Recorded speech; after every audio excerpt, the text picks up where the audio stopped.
Buenas tardes, muchachos.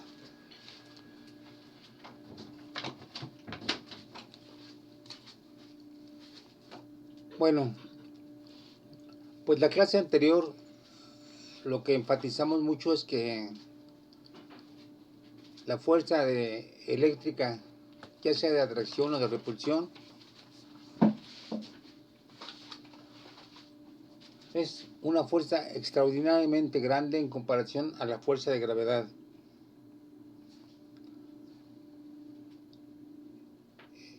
También lo que mencionamos, perdón, una pregunta, ¿me están escuchando? ¿Se escucha bien? Sí, profesor, se escucha bien. Ok, muchas gracias. Bueno, también lo que mencionamos es que, dado que la fuerza de repulsión o de atracción entre cargas es proporcional a 1 entre r al cuadrado, es decir, a 1 entre la distancia que lo separa al cuadrado, pues entonces nos dimos cuenta de que si en el núcleo están apretadas las cargas positivas, pues entonces entre ellas debe haber una fuerza de repulsión gigantesca, ¿sí? Dada la cercanía a la cual están expuestos. Entonces, para que el núcleo no estalle, ¿sí?, lo que dijimos es que era necesario otra fuerza que contrarrestara a esa fuerza de repulsión eléctrica. Esta fuerza es una fuerza que solamente tiene alcance en el interior del núcleo y pues es una fuerza que contrarresta a la fuerza de repulsión. Esta fuerza pues es llamada fuerza fuerte, ¿sí? Y les repito, su alcance es solamente tiene un alcance en distancias del orden del tamaño del núcleo. Entonces es una fuerza muy particular, una fuerza nuclear, ¿sí? Y les digo, tiene un alcance muy pequeño, solamente en el interior del núcleo. Entonces esto contrasta con el hecho de que la fuerza eléctrica, vamos a poner su expresión. Para abreviar le ponemos la constante K, que es 1 entre 4 pi epsilon 0. Estas son las dos fuerzas, las dos cargas que estamos poniendo. Entonces lo que resalta es que esta fuerza pues se extiende hasta el infinito. Entonces, si graficamos la magnitud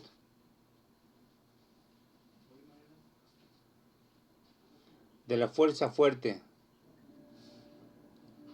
y hasta aquí tenemos la distancia, el tamaño del núcleo, hasta aquí, ¿sí? Entonces la fuerza fuerte pues decae muy fácilmente. Pero si lo comparamos con la fuerza eléctrica,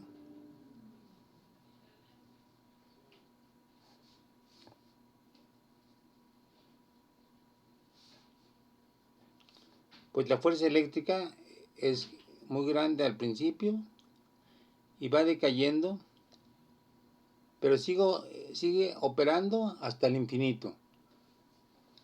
Entonces, estas serían las dos fuerzas que se contraponen en el núcleo.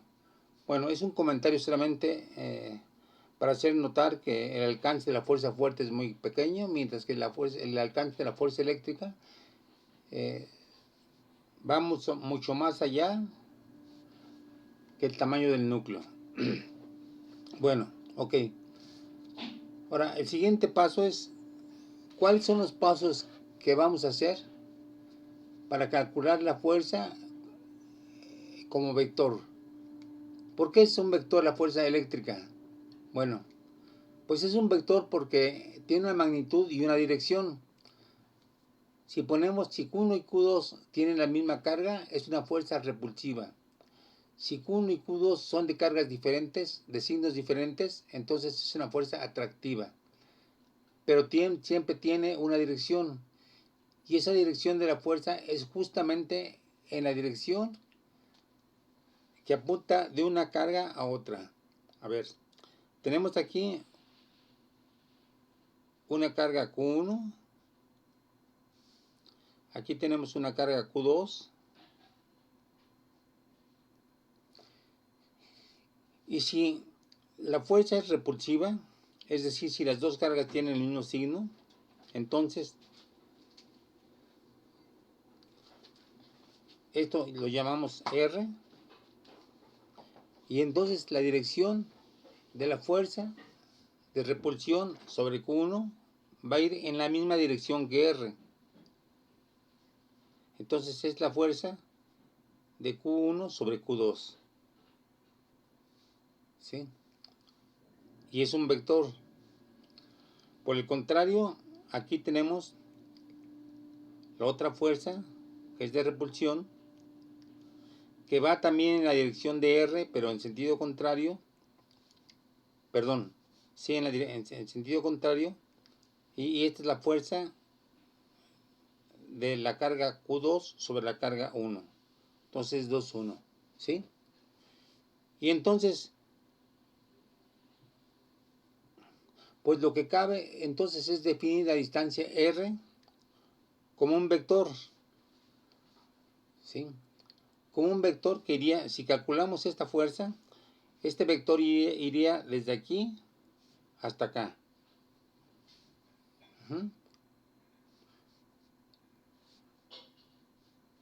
Entonces dense cuenta de una cosa, que para expresar la fuerza de la carga 1 sobre la carga 2, pues solamente hay que hacer esto.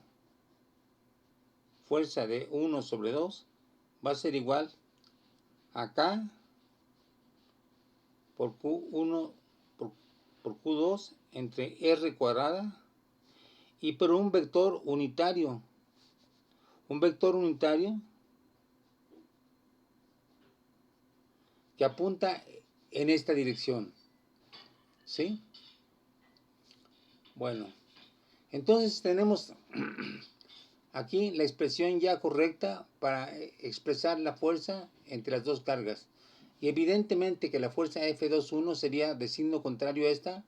¿Por qué principio mecánico? A ver, díganme, ¿qué principio mecánico me asegura que la dirección de la fuerza F21 es en dirección opuesta a la de la fuerza 1-2 y que además es de la misma magnitud?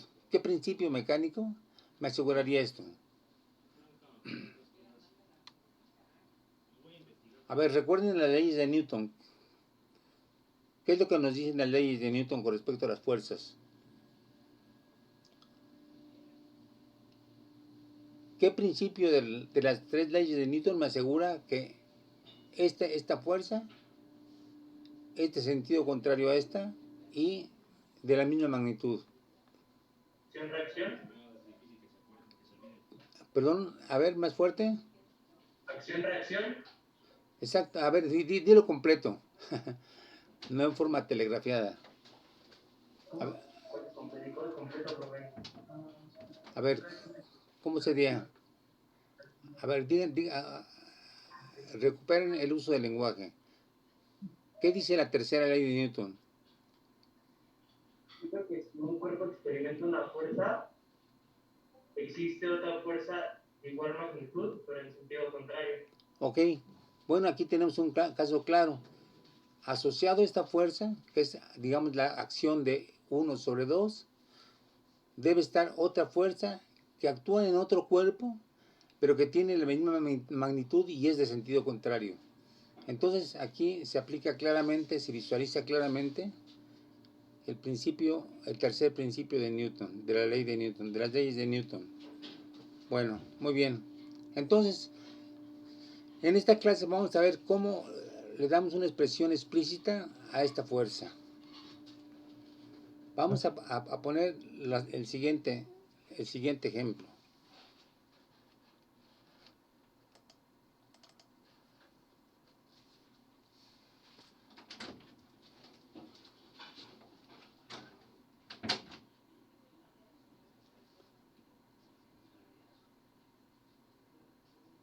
Este va a ser el eje Y. Este va a ser el eje X. Aquí vamos a poner una carga que va a ser la carga Q1.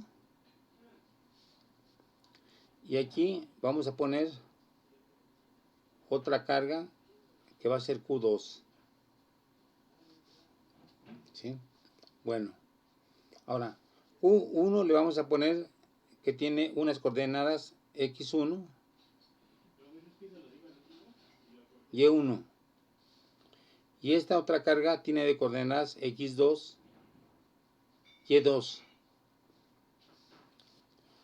Bueno, lo que nos importa en primer lugar es definir si vamos a calcular, ¿sí?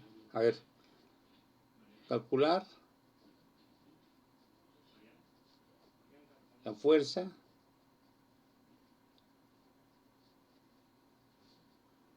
de Q1 sobre Q2. Entonces aquí tenemos Q1, Q2, y si suponemos que tienen el mismo signo, ¿sí? Entonces la fuerza, recuerden que dije, primero hay que calcular el vector que une a 1 con 2, que es este vector, R. ¿Sí? Ahora, la fuerza va a ir en esta dirección, va a ser una fuerza de repulsión. Esta es la fuerza. Este es el vector que va de 1 a 2. Entonces lo que necesitamos para darle cuerpo a esta expresión, bueno, la K es una constante, no hay problema. Q1 y Q2 son escalares, cantidades escalares. R cuadrada, pues sí es el tamaño de R12 al cuadrado. Y R es un vector unitario. Entonces, ¿cómo calculamos esta fuerza de la forma más sencilla, sin complicarnos mucho la vida? Bueno, primero calculamos R12. Vamos a ver.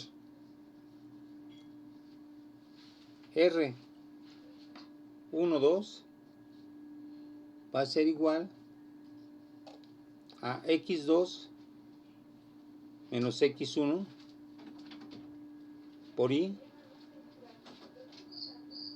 más Y2 menos Y1 por J. ¿Sí? Entonces estamos calculando el vector R12. ¿Sí están de acuerdo? Es muy sencillo. ¿Sí? Fíjense cómo estamos utilizando solamente las coordenadas y estamos sacando sus componentes X y Y. Bueno, ahora, este es el primer paso. El siguiente paso es calcular el valor de R, la magnitud de R. ¿Sí? ¿Por qué? Porque la magnitud de R nos es necesaria para calcular el vector unitario que tenemos que calcular a fuerza. Bueno, entonces R12 va a ser igual a la raíz cuadrada de X2 menos X1 al cuadrado más Y2 menos Y1 al cuadrado. Entonces ya tenemos ahí la expresión para la magnitud de R12. ¿Sí? Luego, en tercer lugar, pues necesitamos el cuadrado de esa distancia. Bueno, si este es R12, entonces R12 al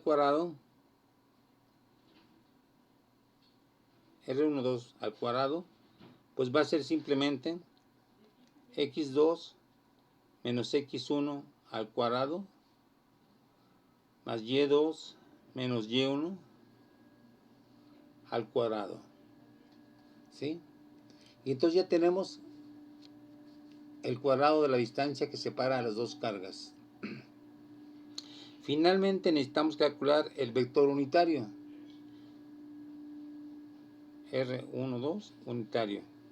Bueno, este vector, como ustedes saben, es la magnitud de R12 como vector, digo, el vector R12 entre la magnitud de este vector, ¿sí? Y entonces ya tenemos un vector unitario. ¿Por qué? Porque el tamaño de este vector es igual al tamaño de este tamaño, y solamente y bueno, y el cociente pues es un vector de magnitud 1. Entonces esto sería simplemente la primera expresión, x2 menos x1 por y más y2 menos y1 por j entre su magnitud, que es la raíz que sacamos antes. x2 menos x1 al cuadrado más y2 menos y1 al cuadrado y de toda esa raíz. Entonces a estos 4 pasos se reduce el cálculo de esta fuerza. Ya sabemos cómo calcular r cuadrada, ya sabemos cómo calcular la magnitud, el vector r, ¿sí? Ya sabemos cómo calcular el vector unitario R12, ¿sí? Y entonces ya podemos resolver fácilmente esta fuerza, ¿sí? O sea, noten que para hacer estos cálculos no importa cuáles sean las posiciones relativas de Q1 y Q2, ¿sí? Podemos poner a Q1 de este lado o de este lado en este cuadrante, en cualquier cuadrante. Con tal de que pongamos sus coordenadas, siempre hay que aplicar estas fórmulas, ¿sí? Es una serie de reglas que simplifican el cálculo de las fuerzas. Vamos a hacer un ejemplo, pues.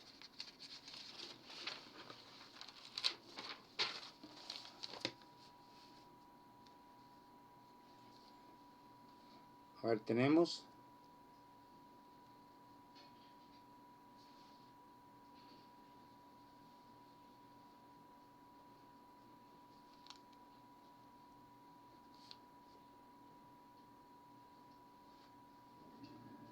aquí la carga Q1.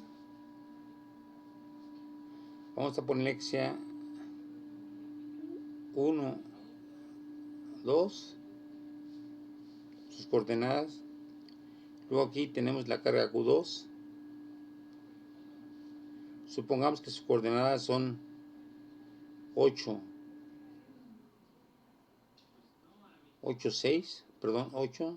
6, ¿sí? Y supongamos que Q1 es 4 por 10 a la menos 6 coulombs y que Q2 es 8 por 10 a la menos 6 coulombs. Bueno, hay que notar que estamos poniendo millonésimas de coulomb, ¿sí? Porque recuerden que si pusiéramos, por ejemplo, 4 coulombs y 8 coulombs, nos resultaría una fuerza impresionante, ¿sí? Bueno, entonces con estos valores vamos a calcular cuánto vale la fuerza de la carga 1 sobre la carga Q2. A ver, ustedes vayan dictándome cómo sería esta fuerza en función de lo que hemos visto. Primero que hay que, en términos literales, ¿qué hay que poner aquí? La constante K. La constante K. Y luego, ¿qué más? Producto de las cargas. Producto de las cargas. 1 por Q2. Y luego, ¿qué más? Aquí La distancia entre las cargas. La distancia al cuadrado, ¿sí? Al cuadrado. Y luego aquí, finalmente, para que esto sea un vector, ¿qué tenemos que poner? El vector unitario. El vector unitario, ¿sí? Bueno, entonces a ver, vamos a darle ya números. F12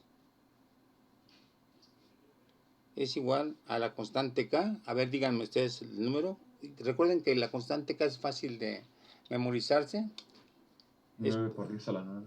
9 por 10 a la 9 en el sistema MKS. Como vamos a trabajar en el sistema MKS, sabemos que la fuerza va a estar en newtons. No tiene caso de estar poniendo para cada término sus unidades correspondientes. Bueno, ahí está. 9 por 10 a la 9. Y luego 1. A ver, ustedes díctenme. ¿Qué sería este producto? ¿Cuál sería?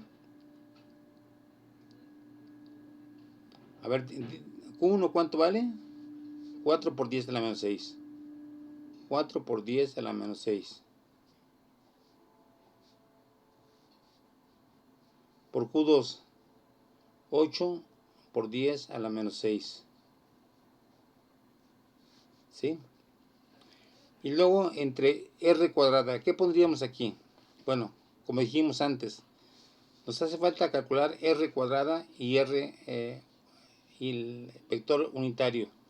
Entonces vamos primero a calcular cuánto vale R. A ver, díctenme ustedes el valor de R12. Ya están dadas las coordenadas. ¿Cuál sería el vector R12? Sería 49i. A ver, vamos a hacerlo de forma explícita, aunque vayamos lento. Después ya lo hacemos más rápido. Entonces Ok, sería x2 menos x1 por i.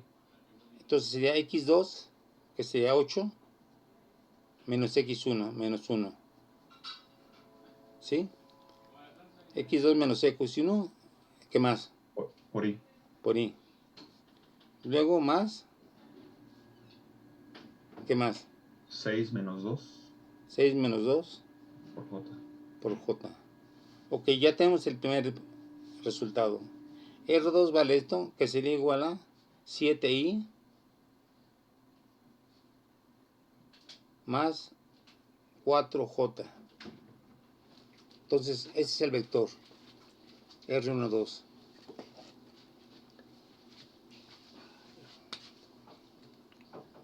Bueno, ahora el tamaño del vector. El puro tamaño. ¿Cuál sería? Raíz cuadrada Raíz cuadrada. de 8 menos 1 al cuadrado. Ajá. Entonces Más sería, a ver, vamos a ver. Sería x2 menos x1, que salió 7. Entonces sería 7 al cuadrado. más 4 al cuadrado. Más 16. ¿Sí? Entonces sería la raíz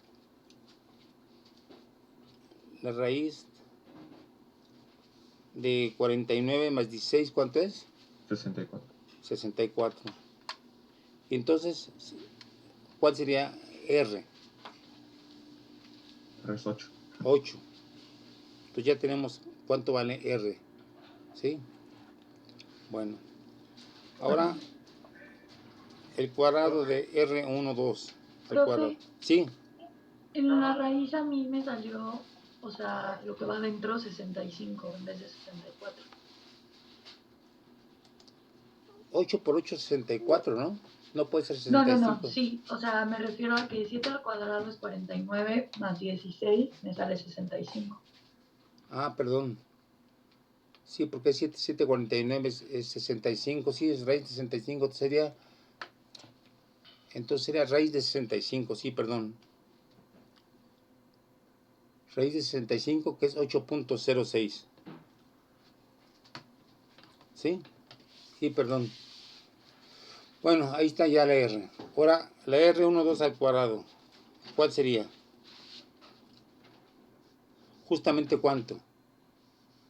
Si esto al cuadrado más esto al cuadrado sale 65, entonces ¿cuál sería R12 al cuadrado?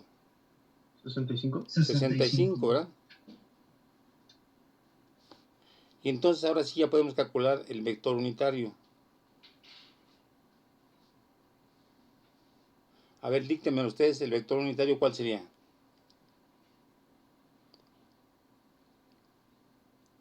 Recuerden que es el Sí. vector entre su magnitud. Es 7i 7i más 4j más 4j entre 65. entre 65. No entre Entre 65, la raíz. entre 8.6, entre Ah, no, 8.06, sí, ¿no? entre la raíz de 65. 8.06. Bueno, y esto me daría, a ver, dividiendo,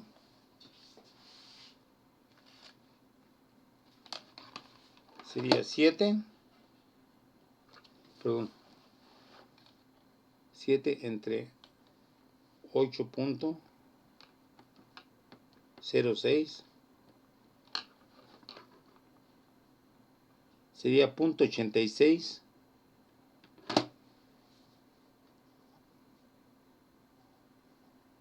y más 4 entre 8.06 igual 0.49.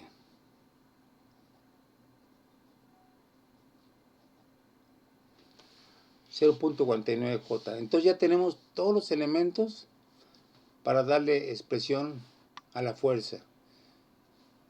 Bueno, entonces aquí tendríamos, en vez de r cuadrada seríamos 65, ¿verdad? Como r cuadrada 65. Y aquí como vector unitario, pues tendríamos este vector 0.86 y más 0.49 J. ¿Sí? Y entonces ya pues es cuestión solamente de hacer estos cálculos. A ver, digan ustedes cuánto saldría.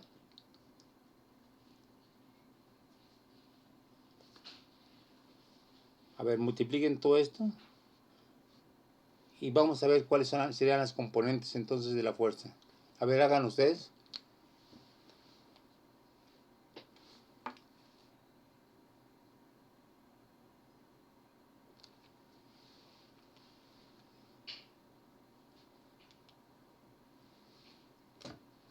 Calculen primero todo esto y luego multiplíquelo por 0.86. Y luego todo esto por 0.49.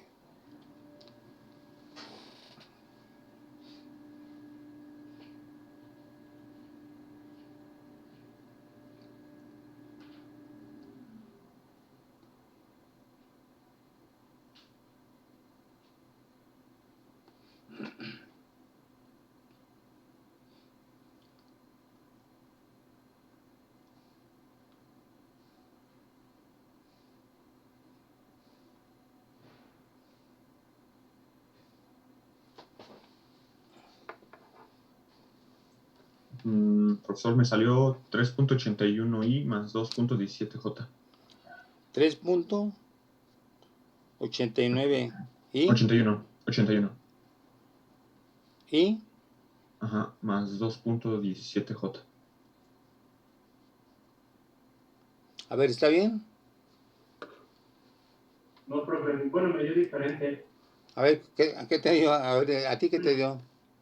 Son 3.89 por 10 a la menos 3 y Ajá. ¿Y luego? más 9.29 por 10 a la menos 3 J. Sí, parece que sí. Falta un 10, un 10 a la menos 3, ¿no? Sí. Pero está buena esta micro. A ver, vamos entonces a repetirlo. A ver. A ver, ¿están de acuerdo en que 3.89 por 10 a la menos 3 por i?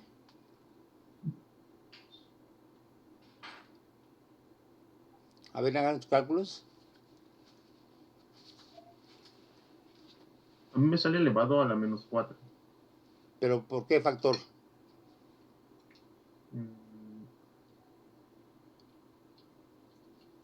O sea, me sale casi el mismo resultado que mi compañero, pero solo que elevado a la menos 4. O sea, 3.89 por 10 a la menos 4. Ujú, ujú. ¿Sí? A ver, otro resultado.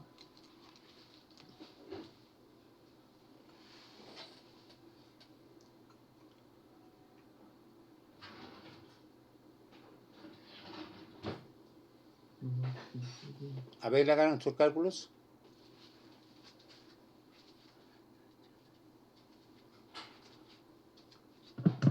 Profe, es que a mí me salió lo mismo que a mi compañero. Bueno, dime. Ajá. ¿Te salió cuánto entonces? 3.89 por i, sin el 10 a la menos 3. No, me salió 3.81 por 10 a la menos 3 y Sí. más 2.17 por 10 a la menos 3 j. Bueno, pues ya van dos compañeros que coinciden, excepto por el 10 a la menos 3. Bueno, vamos a dar por buen este resultado. Después ustedes rectifican si está bien. Es 3.81 por 10 a la menos 3 y más 2.17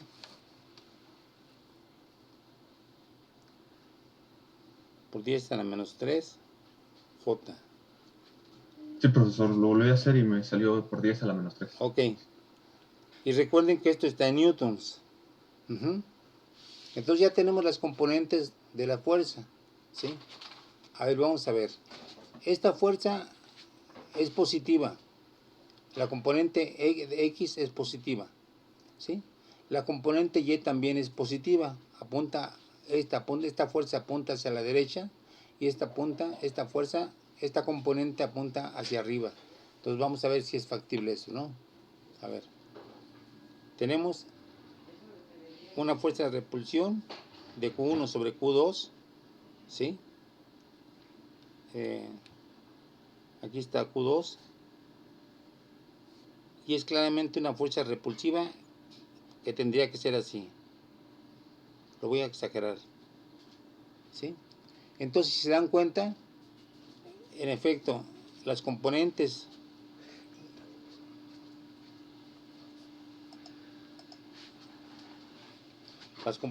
X y las componentes Y, una apunta hacia la derecha, otra apunta hacia arriba. Entonces, pues está bien. En principio está bien el resultado.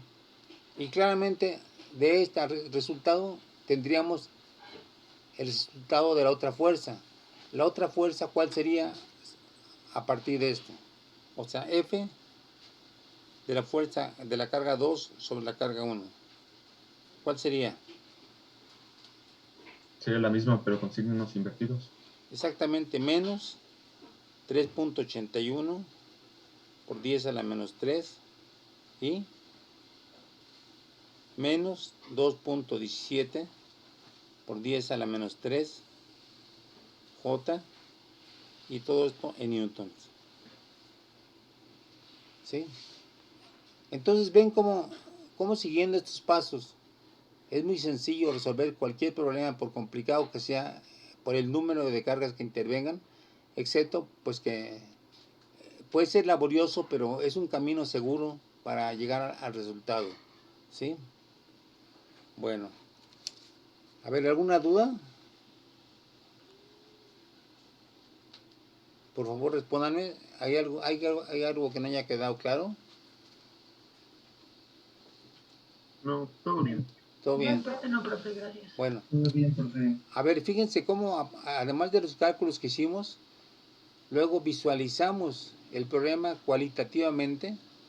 Dijimos, esta carga sobre otra carga va a ejercer una fuerza de repulsión y entonces va a apuntar así, en la línea que une a Q1 con Q2. Entonces, esta va a ser la dirección de la fuerza, va a apuntar hacia arriba porque es repulsiva y entonces las componentes son positivas en la X y en la Y, ¿sí? Entonces, nos damos cuenta que esto pues está bien, ¿no? Va bien, va por buen camino. Entonces yo les recomiendo que siempre que pongan un problema, lo verifiquen de dos maneras. Primero haciendo los cálculos y luego viendo si los cálculos coinciden o no con el resultado cualitativo, ¿sí? O sea, es importante que haya dos niveles de revisión de los problemas. Una revisión puramente cualitativa, ¿sí? Y luego ya una operación que sea rigurosa y con aritmética, ¿no? ¿Sí? Bueno, ok. Pues ya casi termina el tiempo de esta primera parte de la clase. Vamos a poner otro problema.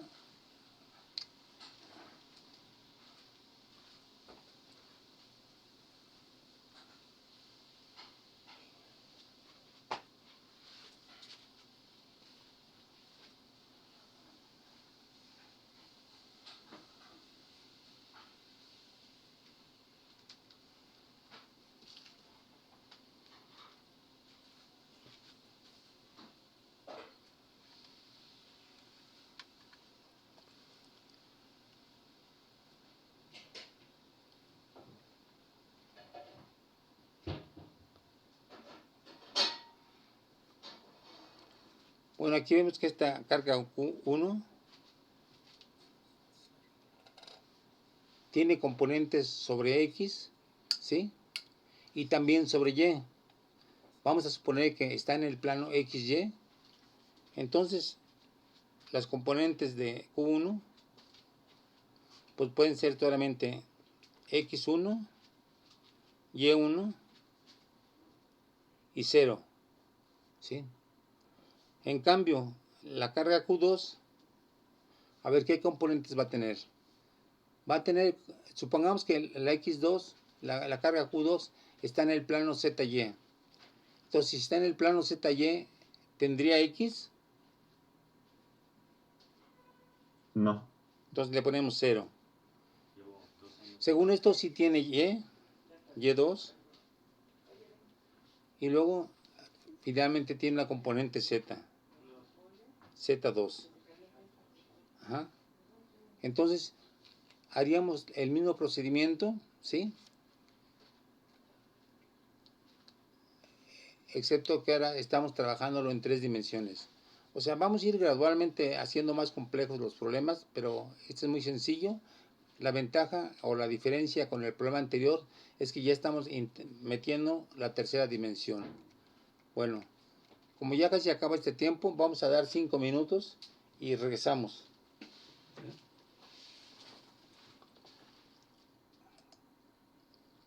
Rick.